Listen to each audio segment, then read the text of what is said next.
जय हिंद साथियों, स्वागत है आपका हमारे YouTube channel life student classes 22 में।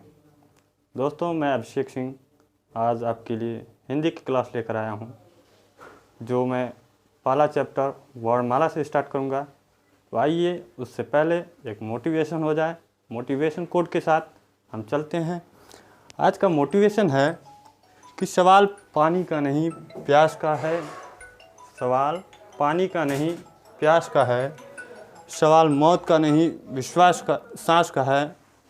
दुनिया में दोस्ती तो बहुत है मेरे दोस्त, पर सवाल दोस्ती का नहीं विश्वास का है। बस इसी विश्वास के साथ आज आपके साथ एक बहुत ही शानदार वीडियो वर्णमाला की, जो प्रत्येक कंपटीशन एग्ज़ाम में ज़रूर 1 से 2 नंबर की सवाल आपको यहाँ से देखने को मिलते हैं। तो आइए हम आपका समय ज़ाया न करते हुए सीधे आपको अपने टॉपिक पे चलेंगे, वर्णमाला पे, जो एक बहुत ही महत्वपूर्ण टॉपिक है वर्णमाला की। तो आपकी क्लास आज बहुत ही शानदार। अगर वीडियो को देखते हैं तो अच्छा लगे तो उसे लाइक और शेयर ज़रूर कर दीजिए। वर्णमाला, ये देखिए, 2 शब्दों के संयोग से बना है। वर्ण प्लस माला के संयोग से बना है, जहाँ वर्ण का संबंध है अक्षर, माला का अर्थ है मालाओं से या समूहों से।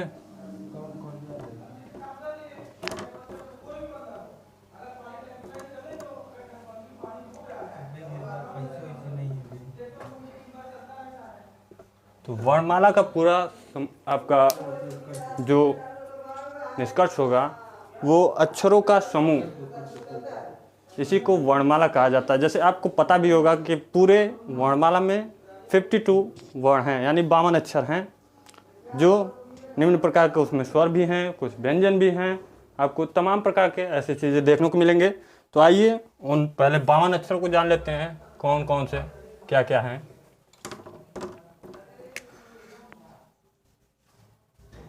देखिए 52 में जो 52 वर्ण हैं, इसमें देखिए आपको 11 स्वर हैं, प्लस 25 आपके स्पर्श व्यंजन हैं, प्लस 4 आपके ऊष्म व्यंजन हैं, प्लस 4 आपके अंतस्थ व्यंजन हैं, प्लस 2 अयोगवा और 2 द्विगुण व्यंजन। कुल मिला के आपको देखिए 11, 25, 36, 4, 40, 4, 42, 4, 44 और 4 आपके संयुक्त व्यंजन भी होते हैं। तो फिर से काउंट कर लीजिए, 11, 25, 36, 4, 40, 4, 44, 4, 48 और 4, 52। आपको टोटल 52 वर्ण देखने को मिल रहे हैं। तो आइए हम देखते हैं वर्णों को। अब हम विभाजन करते हैं। वर्ण को मुख्य रूप से 2 भागों में बांटा जाता है। एक तो आपका स्वर होता है और दूसरा आपका व्यंजन। स्वर आपको मैंने बता दिया, स्वर कुल मिला के 11 होते हैं। मुख्य रूप से अगर स्वरों को देखा जाए तो 11 होते हैं, लेकिन अगर मात्रा के आधार पर देखा जाए तो स्वरों की संख्या 10 होती है, क्योंकि जो अ होता है उसकी कोई मात्राएं नहीं होती, इसीलिए उसे अमात्रिक स्वर भी कहा जाता है। तो आइए हम पहले स्वरों के बारे में ही देख लेते हैं।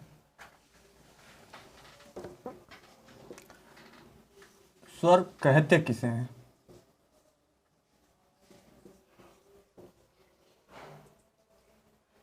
जिसका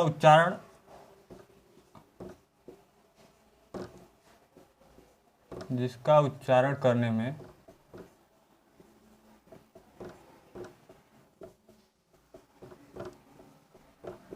किसी अन्य वर्ण का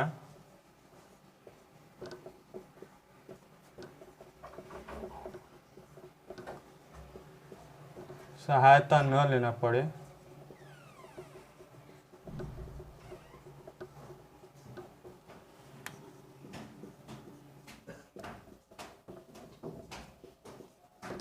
उसे ही स्वर कहा जाता है।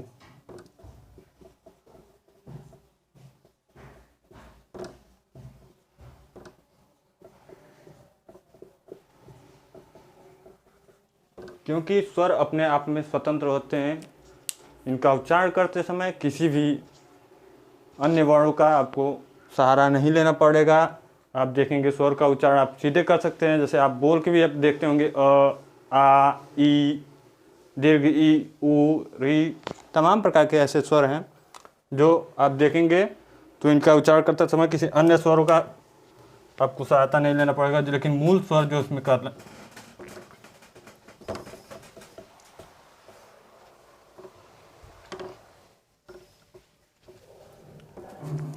व्युत्पत्ति के आधार पर स्वरों के भेद देख लेते हैं।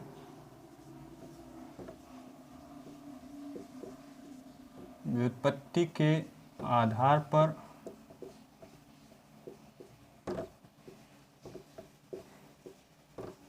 स्वर के भेद। व्युत्पत्ति के आधार पर अगर जब स्वरों के भेद देखेंगे तो आपको दो प्रकार के देखने को मिलते हैं। एक तो मिलेगा आपका मूल स्वर और दूसरा आपको मिलेगा यौगिक स्वर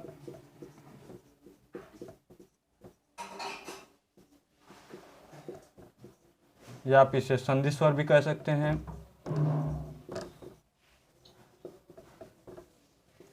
या आप इसे दीर्घ स्वर भी कह सकते हैं।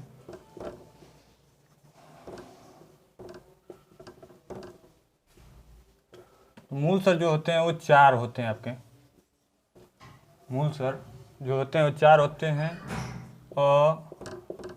दीर्घ छोटी ई और ऊ और री,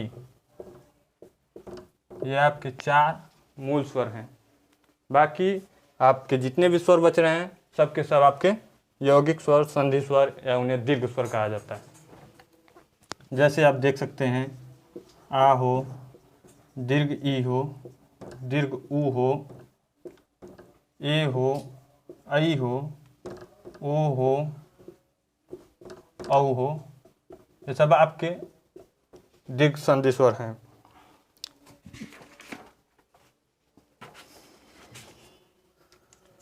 अब दूसरा आता है कि स्वरों का मात्रा के आधार पर भेद देखा जाए कि स्वर कितने प्रकार के होते हैं। मात्रा या काल के आधार पर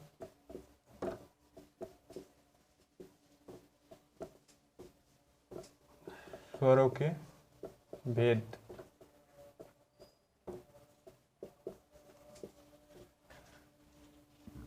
देखिए, मात्रा या काल के आधार पर स्वरों के तीन भेद होते हैं। पहला ह्रस्व स्वर, दूसरा दीर्घ स्वर और तीसरा होता है आपका प्लुत, जिसे आप देखते होंगे वेदों में, वेदों के उच्चारण में, उसे वैदिक साहित्य में ज़्यादा से ज़्यादा इस्तेमाल किया जाता है। किसी को दूर, जैसे कोई वस्तु है या दूर कोई इंसान है तो उसको बुलाने में, जैसे हे राम, जब आप मंत्रों का उच्चारण करते हैं ओम, ऐसे सब में आपको प्लुत स्वर का सामना करना पड़ता है। देखिए, पहला आपका हो गया ह्रस्व स्वर, दूसरा हो गया आपका दीर्घ स्वर, तीसरा आपका हो जाएगा प्लुत स्वर।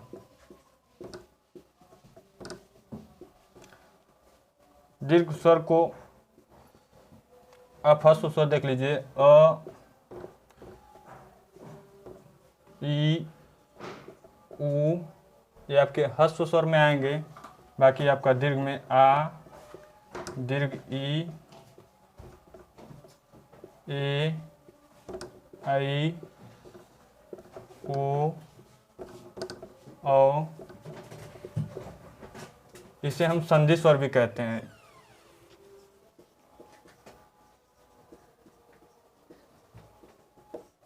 हम बार बार संधि संधि कह रहे हैं तो आपको समझ में आना चाहिए कि संधि स्वर हम क्यों कह रहे हैं। क्योंकि आप जब देखेंगे जो ये आ है, ये क, अ और अ से मिलके आ बना है। वैसे दीर्घ ई को देखा जाए तो छोटी ई प्लस फिर छोटी ई अगर देखेंगे तो ऐसे करके आपको दीर्घ ई बना है। तो ऐसे आपका दो वर्णों का जो मेल होता है उसी को हम संधि कहते हैं। तो जो दो छोटे स्वरों का जो मेल हो रहा है, दो ह्रस्व स्वरों का मेल हो रहा है, तो उसे हम दीर्घ संधि स्वर कह सकते हैं।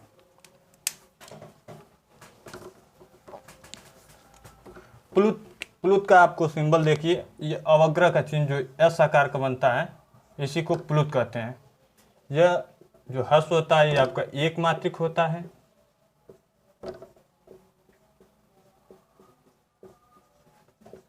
ये आपका जो दीर्घ स्वर होता है वो दो मात्रिक होता है।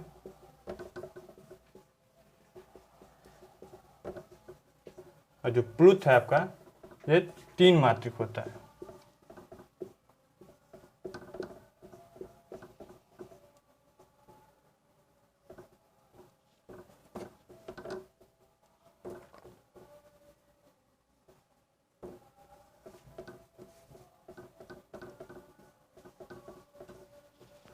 क्योंकि आप जब देखते होंगे जब उच्चारण करते हैं तो उसमें कहीं ना कहीं आपको बहुत देर तक लंबी सांस लेके बोलना पड़ता है, इसीलिए इसमें तीन मात्राओं का समय लगता है।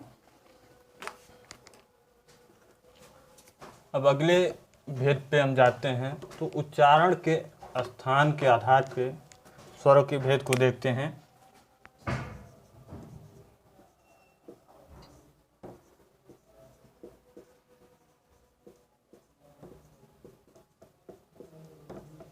उच्चारण के स्थान के आधार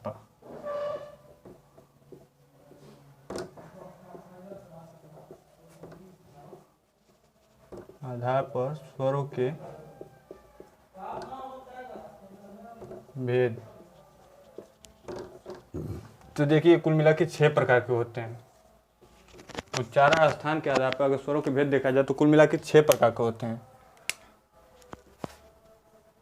पहला आपका हो जाएगा कंठ, दूसरा हो जाएगा आपका तालु, तीसरा हो जाएगा आपका मूर्धा, चौथा हो जाएगा आपका दंत, पांचवा हो जाएगा ओष्ठ,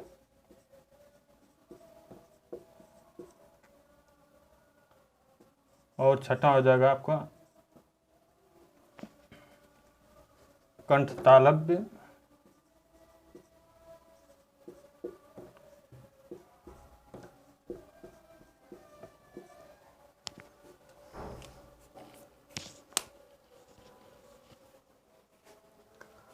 सॉरी, इसमें दंत नहीं होता है, कंठ तालव्य और कंठ ओष्ठ होता है।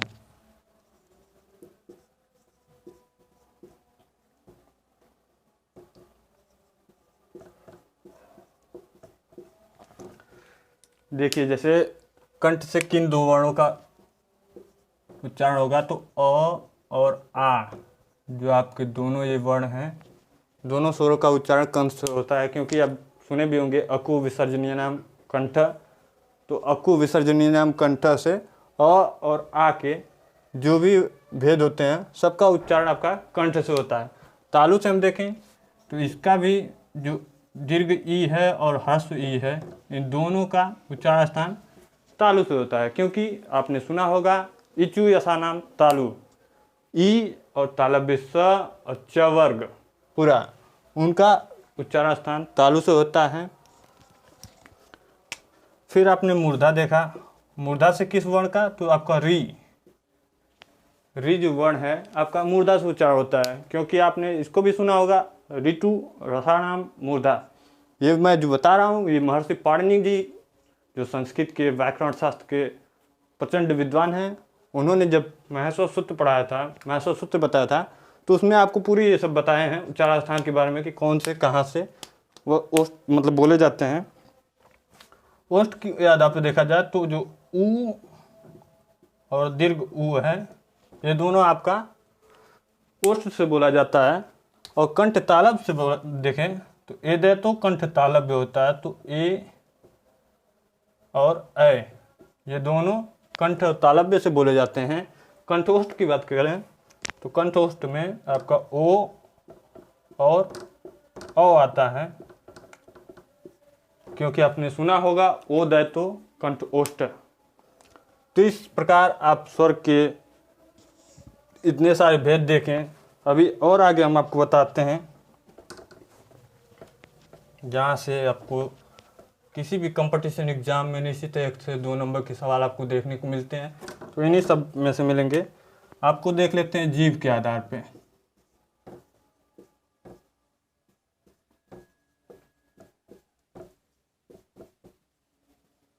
जीव के आधार पे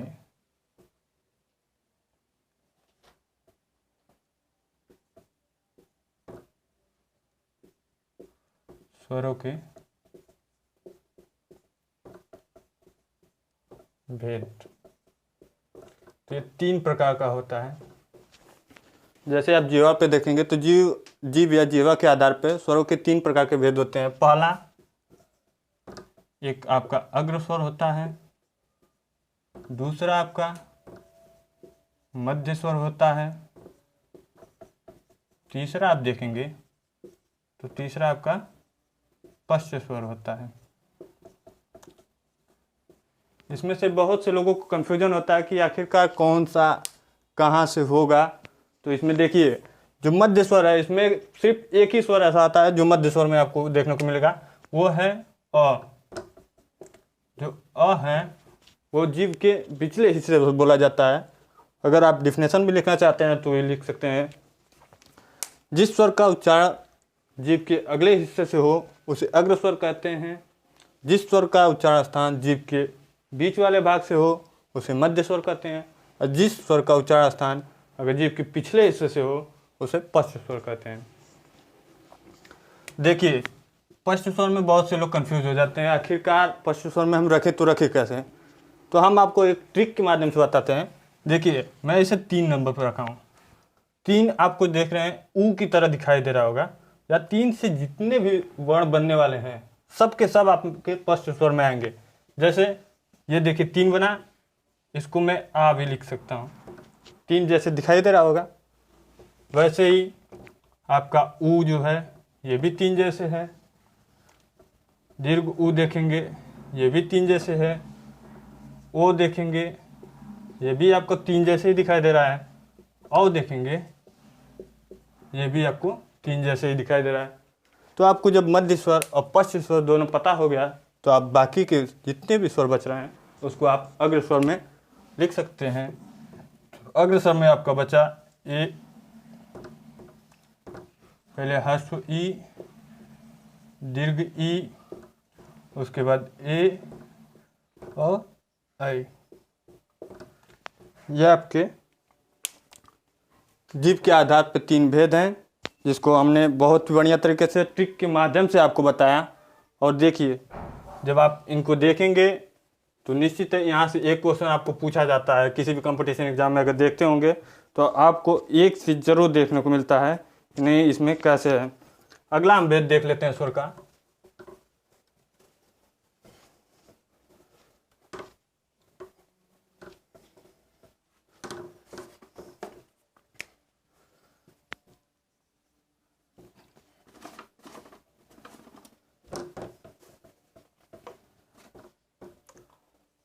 ओष्ठ की आकृति के अनुसार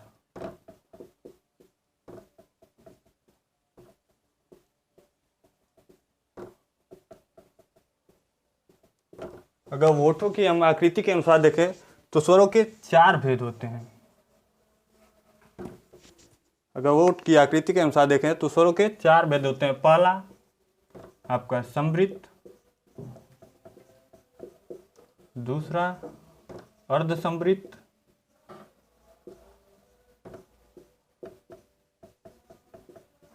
तीसरा आपको देखा जाए तीसरा आपका विवृत, और चौथा आपका देखा जाए तो अर्ध विवृत।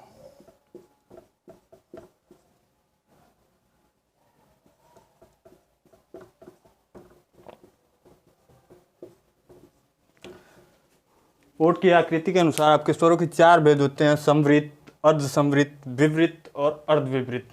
जिसमें संवृत का अर्थ होता है बंद, यानी कुछ ऐसे वर्ण होते हैं, कुछ ऐसे स्वर होते हैं जिनका उच्चारण करते समय हमारा मुख एकदम से बंद रहता है, लगभग न के बराबर खुलता है, उसी को हम समृद्ध करते हैं।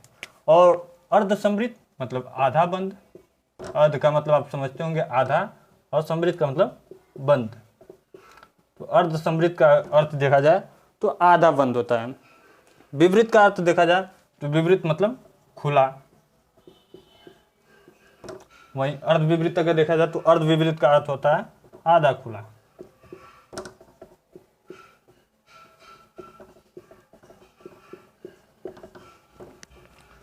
समृद्ध देखेंगे, समृद्ध में आपको जो ऐसे वर्ण बोले जाएं जिसमें एकदम मुख बंद रहे, न के बराबर खुले, तो इसमें कौन कौन से वर्ण आते हैं?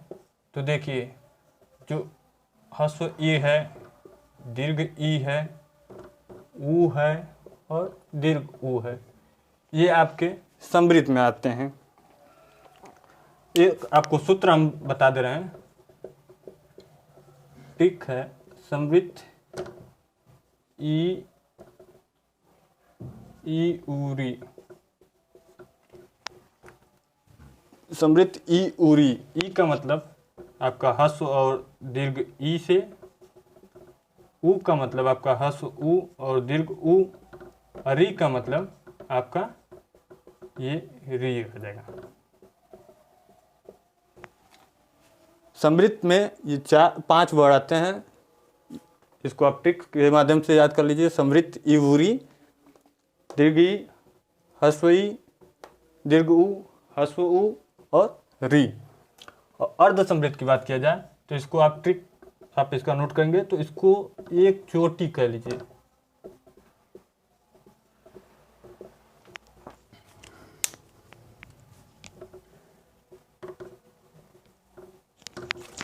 एक चोटी, तो एक चोटी आप देखते होंगे जब आप आई की मात्रा लगाते हैं तो उसमें एक चोटी आती है और दूसरा एक चोटी आता है आपकी ओ की मात्रा में। इसको आप ट्रिक के माध्यम से जब देखेंगे तो एक चोटी, एक आई के जब आप आई लिखेंगे तब उसके ऊपर एक चोटी लगाई जाती है और दूसरा ओ की मात्रा में एक चोटी लगाई जाती है। अब विविध मतलब खुला, जब आ आप कहते होंगे आ, ये क्या हो गया, तो उसमें पूरा आपका मुंह पूरा एकदम खुल जाता है, उसी को विपरीत कहते हैं। और अर्ध विपरीत में आपके जितने भी बचे वर्ण हैं सब अर्ध विपरीत में आ जाएंगे। अ, ए और औ, ये सब आपके अर्ध विपरीत हैं। देखिए, यहाँ तक कि टॉपिक आपके स्वर के भेद थे और बच्चे आपके, हमने आपको बताया कि बस केवल 11 स्वर होते हैं, लेकिन अगर आप पढ़े होंगे तो देखे होंगे कुल मिला के 13 होते हैं। लेकिन 2 स्वर कहाँ गए, आखिरकार मैंने उनका क्यों नहीं इसमें कहीं वर्णन किया? तो आइए उन पे भी आज चर्चा कर ली जाए।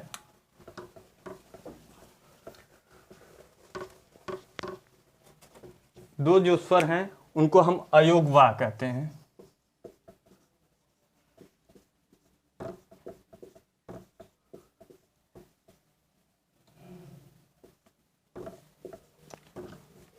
अयोग्य, जिसका कोई काम न हो, जिसका कोई कीमत न हो, कोई योग्य के न हो, उसी को अयोग्य कहते हैं। इसमें आप देखे होंगे, इसमें आपका अंग और अ,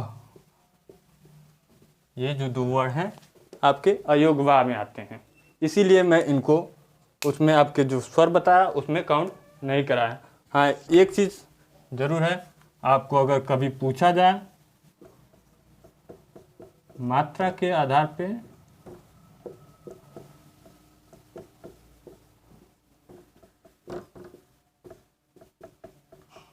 स्वर कितने प्रकार के होते हैं,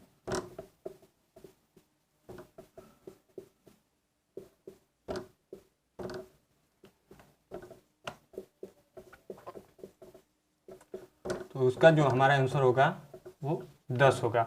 लेकिन अगर हम कुल स्वर पूछते, बस बात अगर कुल स्वर की हो तो कुल स्वरों की संख्या हमारी कितनी है? 11।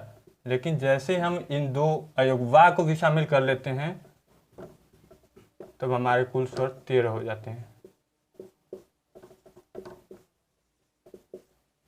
देखिए, इस जो अंग है इसको हम अनुस्वार भी कहते हैं।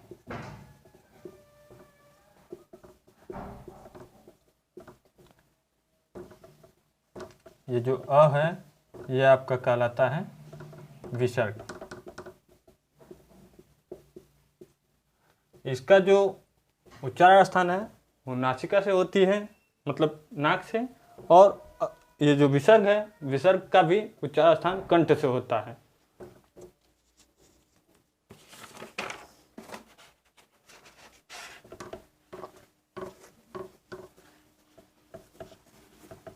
तो चलिए आज आपको इसी टॉपिक के साथ, अब कल एक और टॉपिक आएगी वर्णमाला की, जिसमें आपको व्यंजन के बारे में पूरा बताऊंगा।